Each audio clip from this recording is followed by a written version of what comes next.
کیا ان کفار مکہ کے لیے یہ کافی نشانی نہیں ہے کہ اس قرآن کو علماء بنی اسرائیل بھی جانتے ہیں؟ اور اگر ہم اس قرآن کو کسی اجمی شخص پر نازل کرتے، پھر وہ اس قرآن کو ان کے سامنے پڑھتا، تب بھی وہ اس پر ایمان نہ لاتے۔ ان پر اچانک وہ عذاب آئے گا اور ان کو اس کا شعور بھی نہ ہوگا۔ اس وقت یہ کہیں گے کہ کیا ہمیں کچھ مہلت دی جائے گی؟ اچھا یہ بتائیے کہ اگر ہم ان کو کئی سالوں کی مہلت بھی دے دیں، پھر اس کے بعد ان پر وہی عذاب آ جائے جس سے ان کو ڈرایا گیا تھا، تو وہ سامان ان کے کس کام آئے گا جس سے فائدہ اٹھانے کی ان کو مہلت دی گئی تھی؟ اور اس قرآن کو شیطان لے کر نازل نہیں ہوئے، اور نہ وہ اس کے لائق ہیں، اور نہ وہ اس کی طاقت رکھتے ہیں۔ بے شک وہ فرشتوں کا کلام سننے سے محروم کر دیے گئے۔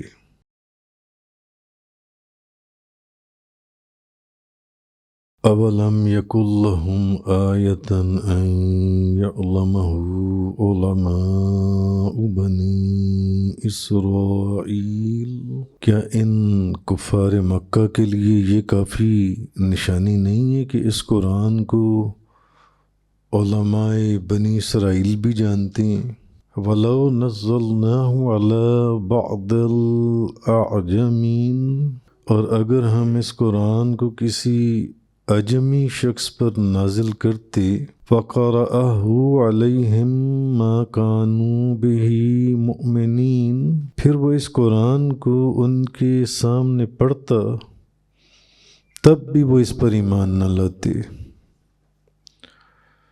كَذَلِكَ سَلَكْنَاهُ فِي قُلُوبِ الْمُجْرِمِينَ، اسی طرح ہم نے منکروں کے دلوں میں ان کے انکار کو داخل کر دیا ہے۔ لا يؤمنون به حتی، وہ اس وقت تک اس پر ایمان نہیں لائیں گے، حتیٰ کہ یروا العذاب العلیم، کہ وہ دردناک عذاب کو نہ دیکھ لیں۔ فَيَأْتِيَهُمْ بَغْتَةً وَهُمْ لَا يَشْعُرُونَ، ان پر اچانک وہ عذاب آئے گا اور ان کو اس کا شعور بھی نہ ہوگا۔ فَيَقُولُوا هَلْ نَحْنُ مُنظَرُونَ، اس وقت یہ کہیں گے کہ کیا ہمیں کچھ مہلت دی جائے گی؟ أَفَبِعَذَابِنَا يَسْتَعْجِلُونَ، کیا وہ ہمارے عذاب کو جلد طلب کر رہے ہیں؟ أَفَرَأَيْتَ إِن مَّتَّعْنَاهُمْ سِنِينَ، اچھا یہ بتائیے کہ اگر ہم ان کو کئی سالوں کی مہلت بھی دے دیں، ثُمَّ جَاءَهُم مَّا كَانُوا يُوعَدُونَ، پھر اس کے بعد ان پر وہی عذاب آ جائے جس سے ان کو ڈرایا گیا تھا، ما اغنى عنهم ما كانوا يمتعون، تو وہ سامان ان کے کس کام آئے گا جس سے فائدہ اٹھانے کی ان کو مہلت دی گئی تھی۔ وما اہلکنا من قریۃ الا لها منذرون، ہم نے جس بستی کو بھی ہلاک کیا اس کے لیے عذاب سے ڈرانے والے بھیجے گئے تھے۔ ذکرا وما کننا ظالمین، ان کو یاد کرانے کے لیے، اور ہم ان پر ظلم کرنے والے نہ تھے۔ وما تنزلت به الشیاطین، اور اس قرآن کو شیطان لے کر نازل نہیں ہوئے۔ وما ينبغي لهم وما يستطيعون، اور نہ وہ اس کے لائق ہیں اور نہ وہ اس کی طاقت رکھتے ہیں۔ انہم عن السمع لمعزولون، بے شک وہ فرشتوں کا کلام سننے سے محروم کر دیے گئے۔ تو کیا ان کفار مکہ کے لیے یہ کافی نشانی نہیں تھی کہ اس قرآن کو بنی اسرائیل بھی جانتے ہیں؟ جیسے کہ کل جس آیت پر ہم نے بات مکمل کی تھی وہ یہ تھی کہ اس آپ کا ذکر یا اس قرآن کا ذکر تو پہلی کتابوں میں بھی گزرا ہے جن سے کہ زبور کی جمع زبر استعمال کیا گیا، پہلی کتابوں میں بھی اس کا ذکر گزرا ہے جن سے۔ تو اب آگے مزید فرمایا گیا کہ کیا ان کفار مکہ کے لیے یہ کافی نشانی نہیں کہ اس قرآن کو بنی اسرائیل کے جو علماء ہیں وہ بھی جانتے ہیں، ان کے علم میں ہے یہ ساری بات جن سی ہے۔ تو اور اگر ہم اس قرآن کو تو اگر اگلی آیت بھی اگر ہم اس قرآن کو کسی اجمی شخص پر نازل کرتے، وہ بھی اگر اس قرآن کو ان کے سامنے پڑھتا تب بھی یہ ایمان نہ لاتے۔ یہ اپنی ہٹ دھرمی کے اوپر قائم ہے، انہوں نے پھر بھی ایمان نہیں لانا تھا، یہ ان کے سب بہانے ہیں۔ تو اصل میں دوسری دلیل جو کل جس دلیل کے پر بات مکمل ہوئی تھی کہ بھئی یہ تو بات پہلی کتابوں میں بھی موجود ہے، اب یہ فرمائی گئی کہ اصل میں یہ تو بات بنی اسرائیل کے علماء بھی جانتے تھے، وہ بھی جانتے تھے کہ قرآن کا ذکر اور صاحب قرآن کا ذکر، اللہ کے رسول کا ذکر، نبی کریم صلی اللہ علیہ وسلم کا ان کی کتابوں میں بھی موجود تھا جن سے۔ تو اور یہ بات بھی آپ پہلے پڑھ آئی ہیں کئی جگہوں پر کہ بنی اسرائیل کے جو علماء ہیں کئی، وہ نبی کریم صلی اللہ علیہ وسلم کی نبوت کے اوپر ایمان لے آئے تھے جن سے، اور انہوں نے یہ نشاندہی کی تھی کہ تورات اور انجیل کی فلاں آیت میں نبی پاک صلی اللہ علیہ وسلم کی صفات اور نبی پاک صلی اللہ علیہ وسلم کی نعت بیان کی گئی ہے۔ یہ تو بنی اسرائیل کے علماء بھی اس بات کو قبول کر رہے تھے، اور بعض لوگ ان میں سے عبداللہ بن سلام اور کئی ہیں وہ حضور پر ایمان لا چکے تھے جن سے، اور مشرکین مکہ جو ہیں ان کا یہود کے پاس آنا جانا لگا رہتا تھا، اور ان تک بھی یہ بات پہنچ چکی ہوئی تھی کہ آپ ہیں سچے رسول، اللہ کے نبی، آپ پر واقعی قرآن نازل، اللہ کی کتاب نازل ہو رہی ہے، مگر وہ اپنی ہٹ دھرمی کیونکہ ان کی چودراہٹ جو ہے ان کا وہ سارا جا رہا تھا، اس لیے وہ اپنی جگہ کے اوپر ڈٹے ہوئے تھے جو ان سے۔ تو آسمانی کتابوں کا بھی بتایا یہ جا رہا ہے کہ بنی اسرائیل اور آسمانی کتابوں کا بھی آپ کی نبوت کے اوپر متفق ہونا، یہ بھی آپ کی نبوت کی ایک دلیل ہے، یہ بھی آپ کی نبوت کی دلیل ہے جن سے۔ تو حضرت عبداللہ بن سلام بھی علماء بنی اسرائیل کے بہت بڑے علماء میں سے تھے، بہت بڑے علماء میں سے تھے عبداللہ بن سلام رضی اللہ تعالیٰ عنہ، اور بلکہ اتنے بڑے علماء میں سے تھے کہ یہ بنی اسرائیل کے علماء میں سب سے زیادہ افضل مانے جاتے تھے۔ تو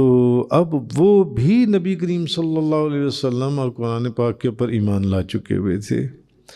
تو اس موقع پر اللہ نے یہ فرمایا کہ کیا کفار مکہ کے لیے اتنی نشانی کافی نہیں ہے کہ اس قرآن کو تم کیا باتیں کرتے ہو، اس کو تو بنی اسرائیل کے علماء بھی جانتے ہیں، ان کی کتابوں میں بھی موجود ہے یہ ساری چیز۔ تو قرآن جو ہے یہ اللہ رب العالمین کی طرف سے نازل شدہ ہے، اصل میں اس آیت کی معنی ہے اللہ، تو یہ تو پہلی کتابوں میں ان کے علماء، ان نبیوں کی امتوں کے لوگ وہ جانتے ہیں جو ان سے، اور اس کا ذکر تو پہلی کتابوں میں موجود ہے۔ تو اس پر ایمان لانے کے لیے کیا یہ کافی نہیں ہے کہ حضرت عبداللہ بن سلام ہو گئے، حضرت سلمان فارسی ہو گئے، حضرت عدی بن ابی حاتم ہو گئے، اور یہود و نصارہ کے جو بڑے بڑے جید علماء ہیں وہ اس بات کی حقیقت کو نہ صرف جانتے ہیں بلکہ اس کی تصدیق بھی کرتے ہیں۔ وہ مانتے ہیں کہ آپ صلی اللہ علیہ وسلم کی صفات اور نعت ان کی کتابوں میں موجود ہے جنسی ہیں، اور تاجدار دو جہاں شاہ سوار لامکاں آپ برحق رسول ہیں، وہ یہ بات جانتے ہیں جنسی ہیں۔ اور قرآن پاک جو ہے یہ سچی اللہ کی کتاب ہے۔ تو اہل مکہ نے مدینہ منورہ کے یہودیوں کے پاس ایک وفد بھیجا، کیونکہ مدینہ طیبہ میں یہودیوں کی کثرت تھی، تو انہوں نے ایک وفد بھیجا مدینہ منورہ میں یہودیوں کے پاس، اور ان سے بھی انہوں نے اس چیز کا سوال کیا جو ان سے، تو وہاں کے بھی جو یہود تھے انہوں نے کہا کہ انہوں نے بھی اس بات کی تصدیق کی کہ جس کے متعلق آپ ہم سے سوال کر رہے ہیں نبی کریم صلی اللہ علیہ وسلم کے متعلق، انہوں نے فرمایا کہ وہ اس زمانے کے نبی ہیں، اور یہ چیز ہمیں تورات میں ہمیں اس کی نشانی اور نعت اور نشانی اور صفات ہمیں پہلے مل چکی ہیں جو ان سے ہیں۔ اگر ہم اس قرآن کو کسی اجمی شخص پر نازل کرتے، پھر وہ اس قرآن کو ان کے سامنے پڑھتا، یہ تب بھی ایمان نہ لاتے، انہوں نے تب بھی ایمان نہیں لانا تھا۔ تو اب یہ بات کیوں فرمائی گئی کہ ہم نے یہ قرآن اس شخص پر نازل کیا ہے، یعنی یہ کسی اجمی کے اوپر نازل نہیں کیا گیا، یہ جس شخص کے اوپر نازل کیا ہوا ہے وہ ان کا ہم زبان ہے، اور انہی کی طرح عربی ہے اور عربی بولتا ہے، جس کی زبان اور جس کے کلام کو یہ سنتے بھی ہیں، یہ سمجھتے بھی ہیں، یہ جانتے بھی ہیں، اور یہ ان کو پہچانتے ہیں۔ اور یہ جو کلام ہے جو ان کے اوپر نازل کیا گیا ہے، یہ تو ایک معجزہ ہے، اور یہ اس کا کوئی مقابلہ بھی نہیں کر سکتے۔ اور مزید یہ کہ سابقہ جو پہلی آسمانی کتابیں ہیں اس میں بھی اس کی بشارت بھی موجود ہے اور اس کی پیشن گوئی بھی موجود جو ان سی ہے۔ تو اس کے باوجود مکہ کے کافر جو ان سے اس پر ایمان نہیں لائے، اس کے باوجود وہ اس کا انکار کر رہے ہیں، اس کے باوجود وہ انکار کر رہے ہیں کہ ان کو یہود و نصارہ بھی بتا رہے ہیں کہ ہماری کتابوں میں اس کتاب کا اور صاحب کتاب کا ذکر جو ان سے وہ موجود ہے۔ اس کے باوجود کفار مکہ جو ہیں وہ کیا کہتے تھے؟ نبی کریم صلی اللہ علیہ وسلم کو کہتے تھے، کبھی تو کہتے تھے کہ یہ شعر ہے، یہ آپ نے شعر و شاعری کی ہے جون سی ہے، کبھی کہتے تھے کہ یہ جادو ہے، جادو، اور کبھی کہتے تھے کہ یہ پہلے جو لوگ گزرے ہیں نا یہ ان کے قصے کہانیاں ہیں جون سی ہیں، اور کبھی کہتے تھے کہ یہ من گھڑت باتیں ہیں، یہ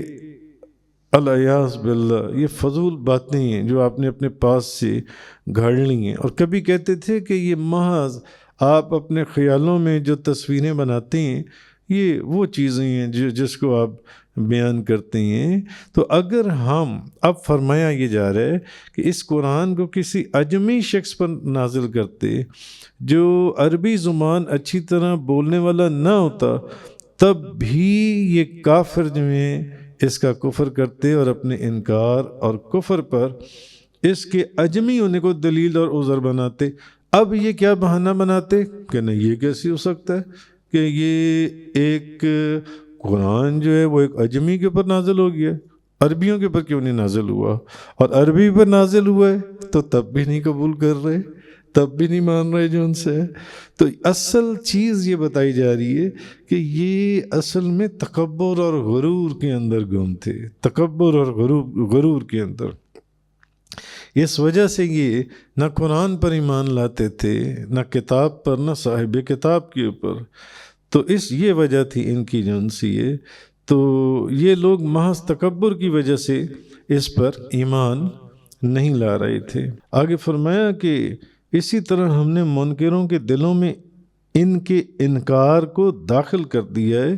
وہ اس وقت تک اس پر ایمان نہیں لائیں گے جب تک کہ وہ دردناک عذاب نہ دیکھ لیں، جب تک کہ وہ دردناک عذاب نہ دیکھ لیں۔ آگے یہ چیز فرمائی گئی تو نبی کریم صلی اللہ علیہ وسلم کو تسلی دی گئی کہ آپ کی اتنی تبلیغ کے باوجود یہ ایمان نہیں لائے، اتنے آپ نے دلائل ان کو دیے، اتنے معجزات آپ نے ان کو دکھائے، ان پر کوئی اثر نہیں ہوا۔ مگر وہی بات جو پچھلے نبیوں کے قصوں میں اللہ تعالیٰ نے نبی کریم صلی اللہ علیہ وسلم کی تسلی فرمائی، پھر سے فرمایا جا رہا ہے، آپ غم اور افسوس نہ کریں۔ ان کے تکبر کی سزا دینے کے لیے ہم نے ان کے دلوں میں کفر کو داخل کر دیا ہے۔ اب ان کے دلوں میں کفر کو ہم نے داخل کر دیا، اور جب ہم نے ان کے دلوں میں انکار کو داخل کر دیے تو اب ان کو مومن بنانے کے لیے ان کی بے ادبی اور ان کی گستاخی کی سزا بھی ہے۔ اب جب ہم نے ان کے دلوں میں کفر کو داخل کر دیا ہے، اب کوئی تدبیر کام نہیں آئے گی، کوئی تدبیر کام نہیں کرے گی کہ یہ ایمان لے آئیں، یہ مومن بن جائیں۔ اب ان پر اس وقت اثر ہوگا جب یہ عذاب کو اپنی آنکھوں سے دیکھ لیں گے، اس وقت، جیسے کہ پچھلے انبیاء کرام کا جن کا ذکر گزرا اسی صورت کے اندر کہ اس وقت، مگر اس وقت پھر اس عذاب کو دیکھ کر ایمان لانے کی خواہش کرنا یا کوشش، پھر وہ کامیاب نہیں ہوتی جو ان سے۔ تو اس طرح اس کے بعد فرمایا کہ یہ اس پر اس وقت تک ایمان نہیں لائیں گے حتیٰ کہ وہ اس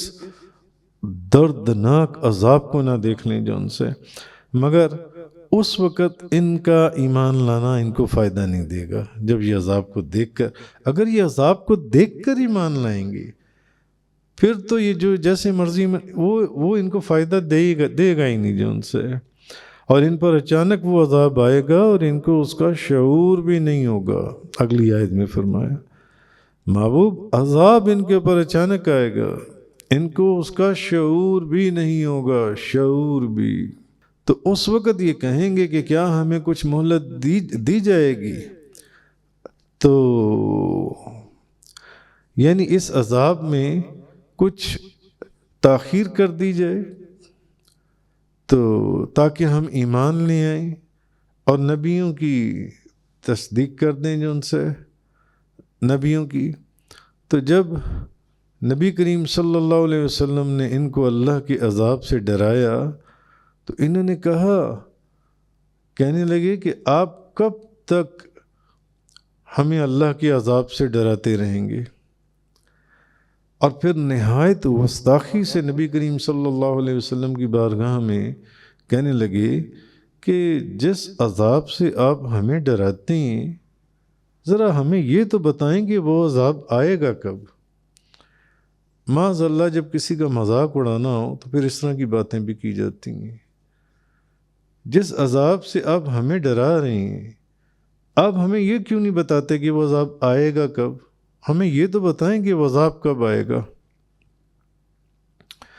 تو تب اللہ تعالیٰ نے اس آیت کو نازل فرمایا کہ کیا وہ ہماری عذاب کو جلد طلب کر رہے ہیں، جلد مانگ رہے ہیں عذاب کو جو ان سے؟ تو جیسے کہ سورۃ الانفال اس کے اندر کہ کبھی وہ کفار یوں کہتے تھے، اور جب ان لوگوں نے کہا کہ اللہ اگر یہ قرآن واقعی آپ کی طرف سے تو پھر تو ہم پر آسمان سے پتھر برسا دے یا تو ہم پر کوئی دردناک عذاب واقعہ فرما دے۔ یعنی یہ کافر اس طرح نبی کریم صلی اللہ علیہ وسلم کو کہتے تھے کہ اگر یہ قرآن واقعی آپ ہی کی طرف سے آپ پر نازل ہوا ہے تو پھر تو ہم پر آسمان سے پتھر برسنے چاہیے۔ کیوں؟ کیونکہ ہم تو اس پر ایمان نہیں لا رہے، ہم تو اس کو قبول نہیں کر رہے جو ان سے، تو یا ہم پر کوئی اور عذاب آ جائے جو ان سے۔ اور اسی طرح سورہ ہود کے اندر انہوں نے کہا کہ اے نو تو نے ہم سے بحث کی ہے، یہ نبیوں کا مذاق اڑایا جاتا تھا اور بہت بحث کی ہے، تو جس عذاب سے تم ہمیں ڈرا رہے ہو تو وہ لے ہی آؤ، کیا تم ہمیں عذاب سے ڈراتے ہی رہتے ہو؟ اس عذاب کو لے کر آؤ اگر تم سچے ہو تو۔ یعنی مذاق یہ اڑاتے تھے کہ اس سے وہ ثابت کرنے کی یہ کوشش کرتے تھے کہ معاذ اللہ تم جھوٹے ہو، اگر تم سچے ہو تو پھر وہ عذاب لے کر آؤ، لاؤ نا اس عذاب کو۔ وہ عذاب کب؟ یہی بات نبی کریم صلی اللہ علیہ وسلم کی بارگاہ میں یہ لوگ کہتے تھے۔ تو حضرت انس بن مالک رضی اللہ تعالی عنہ آپ بیان کرتے ہیں، آپ فرماتے ہیں حضرت انس بن مالک کہ نبی کریم صلی اللہ علیہ وسلم نے مسلمانوں میں سے ایک مرتبہ ایک شخص کی عیادت کی، جو بندہ بہت ہی کمزور ہو چکا تھا، بہت ہی کمزور، یہ حدیث مفہوم حدیث ہے۔ تو آپ نے اس سے پوچھا، ہڈیوں کا ڈھانچہ بن چکا ہوا تھا، تو آپ نے اس بندے سے یہ پوچھا جس بندے کی آپ عیادت کرنے کے لیے گئے، نبی پاک صلی اللہ علیہ وسلم، تو آپ نے دیکھا یعنی کہ وہ ہڈیوں کا ڈھانچہ بن چکا ہے، بہت کمزور ہے، تو آپ نے اس سے پوچھا کیا تم اللہ سے کسی چیز کی دعا کرتے ہو؟ جب آپ نے اس کو دیکھا، آپ کہ بھئی بیمار تھا، آپ اس کی عیادت کے لیے گئے اور آپ نے دیکھا کہ ہڈیوں کا ڈھانچہ ہے، آپ نے پوچھا کیا تم اللہ کی بارگاہ میں کسی چیز کی دعا کرتے ہو یا اللہ سے کوئی سوال کرتے ہو؟ اس نے کہا ہاں میں اللہ سے ایک دعا کرتا ہوں، ایک دعا کرتا ہوں، بلکہ کرتا تھا، میں یہ دعا بہت زیادہ کرتا تھا کہ اے اللہ اگر تو مجھے آخرت میں کوئی عذاب دینا چاہتا ہے تو مجھے وہ عذاب دنیا میں ہی دے دے۔ یہ میں اللہ کی بارگاہ میں ایک سوال کرتا تھا اور دعا کرتا تھا کہ اگر تو آخرت میں مجھے کوئی عذاب دینا چاہتا ہے تو دنیا میں ہی مجھے وہ عذاب دے دے۔ تو آپ نے فرمایا سبحان اللہ، آپ فرمانے لگے تم آخرت کے عذاب کی طاقت نہیں رکھتے جس کو تم دنیا میں مانگ رہے ہو۔ تم نے یہ دعا کیوں نہیں کی کہ اے اللہ دنیا میں بھی اچھائی عطا فرما اور آخرت میں بھی اچھائی عطا فرما؟ تم نے یہ کیوں، یعنی کہ تم یہ کیوں کہہ رہی ہو کہ جو آخرت میں تو نے عذاب دینا ہے تو مجھے دنیا میں ہی عذاب دے دے؟ تو وہ بندہ ہڈیوں کا ڈھانچہ بن چکا ہوا تھا۔ تم نے یہ دعا کیوں نہیں کی کہ اللہ دنیا میں بھی اچھائی عطا فرما اور آخرت میں بھی مجھے اچھائی عطا فرما اور دوزخ کے عذاب سے بچا؟ تو پھر نبی کریم صلی اللہ علیہ وسلم نے اس کے لیے، اس کی صحت کے لیے دعا کی تو اللہ تعالیٰ نے اس کو صحت عطا فرما دی۔ اچھا، اس کے بعد اللہ تبارک و تعالیٰ نے فرمایا اچھا یہ بتائیے اگر ہم ان کو کئی سالوں کی مہلت دے بھی دیں، پھر اس کے بعد بھی ان پر وہی عذاب آ جائے جس سے ان کو ڈرایا گیا تھا، تو وہ سامان ان کے کس کام آئے گا جس سے فائدہ اٹھانے کی ان کو مہلت دی گئی تھی؟ اب یہ چیز پوچھی گئی آیت نمبر 205، 6، 7 کے اندر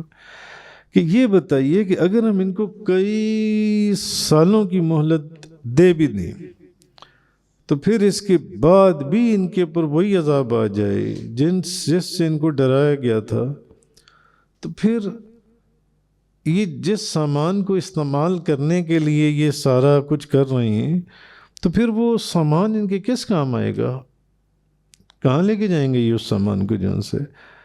جس سے فائدہ اٹھانے کی ان کو مہلت دی گئی تھی؟ تو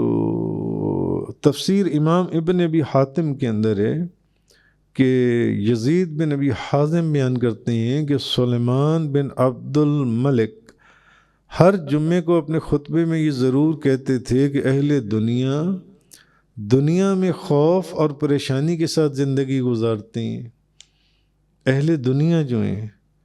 وہ دنیا میں خوف اور پریشانی کے ساتھ زندگی گزارتے ہیں، ان کی زندگی میں خوف اور پریشانی ہے۔ اور ان کو کسی گھر میں امن اور چین حاصل نہیں ہوگا، کسی گھر میں بھی، حتیٰ کہ اللہ کا حکم آ جائے گا اور وہ اسی حال میں ہوں گے۔ اسی طرح ان کی نعمتیں اور ان کے عیش و آرام کا سامان بھی باقی نہیں رہے گا، اور وہ اچانک ٹوٹ پڑنے والے مصائب سے معمون نہیں ہوں گے، اور ان کے پاس کوئی ایسی چیز نہیں رہے گی جس سے وہ انہیں خوشی حاصل ہو سکے۔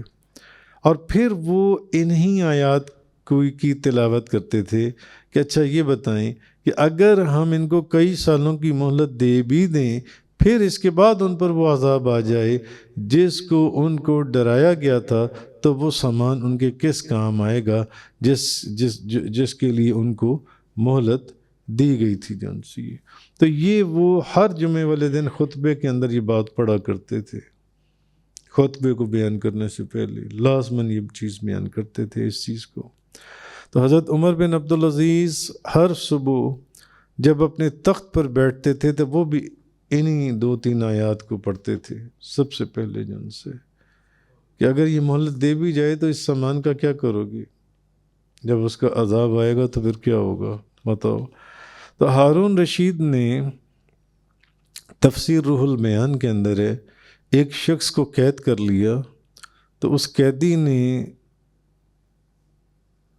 اپنے محافظ سپاہی سے کہا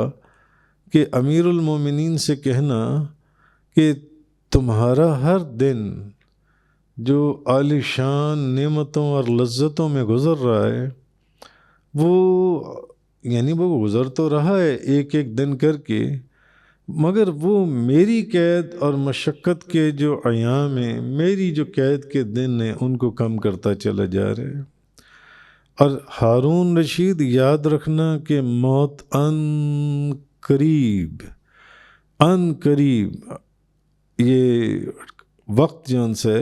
وہ ختم ہو رہا ہے، موت قریب آنے والی ہے۔ تو یہ بات یاد رکھنا کہ پل صراط کے اوپر تمہاری میری ملاقات ہوگی، پل صراط پر، جہاں حکم کرنے والے صرف اللہ ہوگا۔ اب ہارون رشید نے جب یہ بات اس کے سپاہی نے جا کر اس کو بتائی، ہارون رشید نے جب یہ بات سنی تو بے ہوش ہو گیا۔ جب ہوش میں آیا تو اس نے حکم دیا کہ اس کو جا کر آزاد کر دو۔ اس کے بعد فرمایا کہ ہم نے جس بستی کو بھی ہلاک کیا اس کے لیے عذاب سے ڈرانے والے بھیجے گئے تھے، ان کو یاد کرانے کے لیے، اور ہم ان پر ظلم کرنے والے نہ تھے۔ تو اور اس کے بعد آگے فرمایا گیا آیت نمبر 210 11 12 جو ان سے کہ اور اس قرآن کو شیاطین لے کر نہیں نازل ہوئے، اور نہ وہ اس کے لائق ہیں، اور نہ وہ اس کی طاقت رکھتے ہیں، نہ وہ اس کی طاقت رکھتے ہیں۔ آیت نمبر 210 سے 212 تک، وما تنزلت بہ الشیاطین، اور اس قرآن کو شیطان لے کر نہیں آئے، شیطان لے کر نہیں آئے،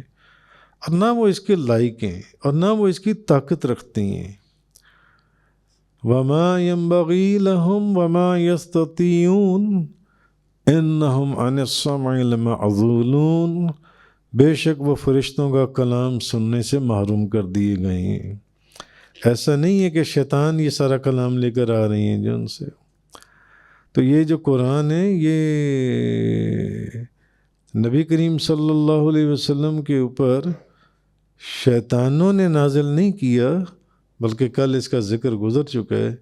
کہ یہ تو روح الامین نے اس کو نازل کی ہے، روح الامین نے نازل کی ہے، یعنی جبریل علیہ السلام نے۔ اور شیطان تو اس لائق بھی نہیں ہے کہ وہ اس قابل بھی نہیں ہے کہ وہ اس کو آپ پر نازل کریں، اور نہ ان کے اندر اتنی صلاحیت ہے اور نہ ان کے اندر اتنی طاقت ہے کہ وہ اس قرآن کو نبی کریم صلی اللہ علیہ وسلم کے اوپر نازل کرتے، کیونکہ آسمانوں کی جس جگہ سے قرآن نازل ہوتا ہے شیطان تو وہاں پہنچ ہی نہیں سکتے۔ تو جب پہنچ ہی نہیں سکتے تو وہ سن کہاں سے سکتے ہیں؟ جب قرآن نازل ہوگا تو اس کو کیسے لے کر آئیں گے؟ ان کو تو ویسے ہی معزول کر دیا گیا ہے کہ وہ وہاں تک پہنچنے کی کوشش کریں. وہ تو جب وہاں پہنچنی ہے تو ان کو تو جیسے آپ سوانے کی کتابوں میں بھی پڑھائی ہوں گی، حدیث میں بھی، کہ ان کے اوپر آگ کے گولے جو ان سے آگ برستی ہے شیطانوں کے اوپر. تو مشرکین قریش جو ہیں وہ یہ کہا کرتے تھے کہ نبی کریم صلی اللہ علیہ وسلم معاذ اللہ استغفر اللہ من ذالک، وہ کہا کرتے تھے کہ نبی پاک صلی اللہ علیہ وسلم کاہن ہیں. کاہن جیسے پہلے لوگ کہانت کیا کرتے تھے، تو نبی پاک صلی اللہ علیہ وسلم نے قریش مکہ جو ان سے ہیں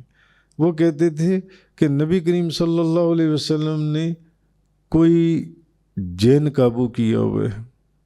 کوئی جن قابو کیا ہوئے. یہ جن کا کلام ہے، یہ کوئی اللہ کا کلام نہیں ہے. یہ جو کہتے ہیں نا کہ یہ اللہ کا کلام نازل ہو رہا ہے، یہ قریش مکہ، کفار مکہ یہ کہتے تھے یہ جن کا کلام ہے. تو جس کو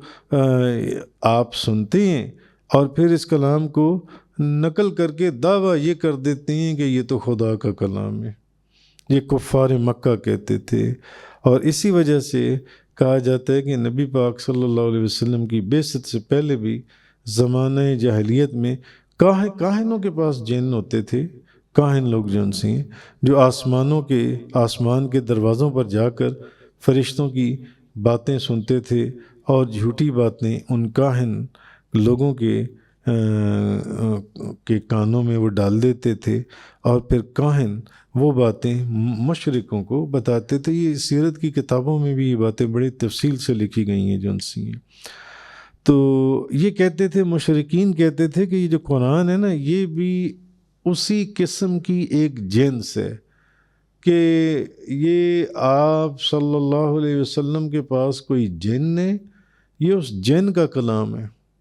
جیسے میں نے پہلے آپ کو بتایا، کبھی کہتے تھے کہ یہ شعر و شاعری ہے، کبھی کہتے تھے کہ یہ پرانے لوگوں کی کہانیاں ہیں، کبھی کہتے تھے کہ یہ جادو ہے، کبھی کہتے تھے کہ یہ جن کا کلام ہے جون سے یہ کسی جن کی باتیں ہیں جو آپ کے پاس ہے، وہ آپ سے یہ باتیں کرتا ہے اور آپ لوگوں کو کہتے ہیں کہ یہ تو خدا کا کلام ہے. کہتے ہیں نہیں، یہ خدا کا کلام نہیں، یہ تو ایک جن کا کلام ہے. تو اس لیے اللہ تعالیٰ نے یہاں پر ان آیات میں ان لوگوں کا رد فرمایا جھوٹ بولتے ہیں. اس قرآن کو شیطان نازل کریں گے، ان کو روح الامین نے نازل کیا ہے، اور یہ تو ان کے لیے، شیطانوں کے لیے تو ممکن بھی نہیں ہے، ان کی تو طاقت میں ہی نہیں ہے کہ قرآن کو لے کر آ سکیں. جس جگہ سے قرآن نازل ہوتا ہے یہ شیطان تو وہاں پر پہنچ ہی نہیں سکتے. جب پہنچ ہی نہیں سکتے تو سنیں گے کہاں سے جان سے ہیں. تو یہ چیز اس آخری آیت کے اندر فرمائی گئی کہ ایسی چیز نہیں ہے. وآخر الدعوانا ان الحمدللہ رب العالمین. تفسیر قرآن کا یہ لیکچر انگلش میں سننے کے لیے براہ کرم ڈسکرپشن میں موجود لنک پر کلک کریں.